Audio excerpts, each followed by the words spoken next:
তো আসসালামু আলাইকুম এভরিওয়ান, কেমন আছো তোমরা সবাই? আশা করি সবাই ভালো আছো। তো welcome to my new blog. So বলতে পারো আমরা কোথায় যাচ্ছি আজকে? তো আজকে যাচ্ছি আমাদের দাদু বাসায়, আমরা চলে যাচ্ছি।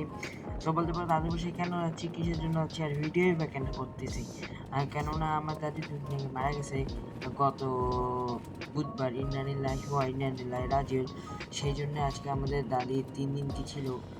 গত বুধবার রাত 8টা ঘটিকার দিকে আমার দাদি ইন্তেকাল করেন। সবাই একটু ওনার জন্য দোয়া করবেন। আর আমরা ওনার 3 দিন খেতে যাচ্ছিলাম, ভাবলাম একটা মিনি ব্লগ বানাতে। আমার দাদির যে ইয়াটা হবে, দোয়ার ইয়েটা, ওটার একটা স্মৃতি হয়ে থাকবে, ব্লগও হয়ে যাবে।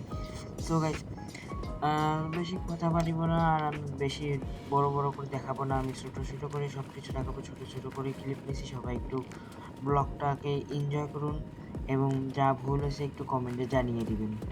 সো বেশি কথা না বাড়িয়ে ব্লগটা শুরু করা যাক।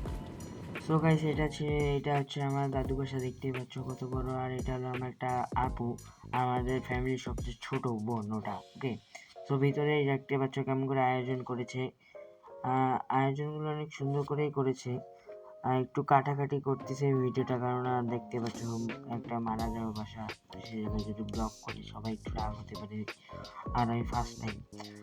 সো এটা আমাদের ছিল খুলি দিয়ে কিছু করে নেই, মানে বাসার ভিতরেই সব কিছু করেছে, বাসার ভিতরে খুলিটা দিয়ে সব কিছু করেছে। আর আমার ব্লগটা কিন্তু অনেক নড়াচড়া হয়েছে, একটু এগুলো ইগনোর করে। ওকে, বাসার বাইরে সব কিছু করছে। আর এখন আমরা কবরের কাছে চলে যাবো। ওকে, এটা হলো আমার দাদু আর দাদি। বাম দিকে আছে আমার দাদু, ডান দিকে আছে আমার দাদি। আলহামদুলিল্লাহ, আমার দাদি অনেক ভাগ্যবান যে তার স্বামীর কবরটার পাশে তার কবর পেয়েছে। আর এখানে আর যখন আমাদের খাওয়া দাওয়া শুরু হচ্ছিল, তখন সব লোকজন এখানে বসে গেছে, দেখতে পাচ্ছ অনেক লোক। আর এটা কেমন ছিল অ্যাক্টিভ, আমি অ্যাক্টিভের ভিডিও করেছি, আর অ্যাক্টিভের ভিডিও করতে পারিনি। আর গাইস, এটা চলে আসার ভিডিও ছিল, আজকের ব্লগটা ছিল 2 মিনিটেরই। সো তোমাদের কেমন লাগছে ব্লগটা অবশ্যই দোয়া করবে, আর আমার দাদির জন্য দোয়া করবে। আর অবশ্যই জানাবে যে কেমন লাগছে তোমাদের এই ব্লগটা।